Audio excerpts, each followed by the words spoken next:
DA নিয়ে আবারও খুব গুরুত্বপূর্ণ আপডেট। সরকারি কর্মচারীদের জন্য উৎসবের উপহার, মহার্ঘ ভাতা 2% বৃদ্ধি। 8 মাসের বকেয়া ও বাড়তি বেতন নিয়ে এবার আনন্দে দিশেহারা সরকারি কর্মীরা।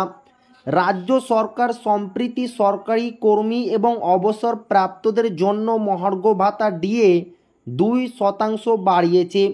ফলে উৎসবের মরশুমে আনন্দের ঢেউ লেগেছে তাদের পরিবারে।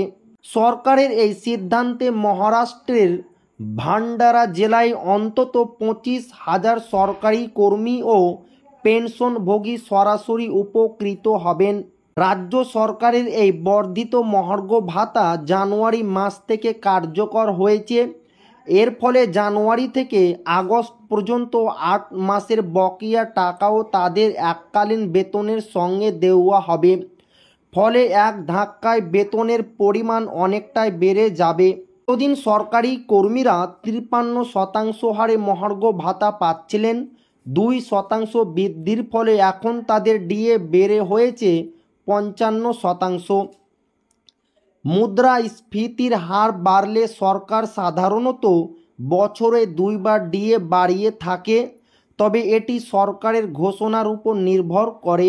এই ঘোষণার পর থেকেই সরকারি কর্মীদের মধ্যে খুশির আমেজ লক্ষ্য করা যাচ্ছে। বিশেষ করে উৎসবের মরশুমে আগে হাতে বাড়তি টাকা আসায় তাদের আনন্দ আরও বেড়েছে। তাদের ধারণা এই বাড়তি টাকা উৎসবের কেনাকাটায় সহায়ক হবে।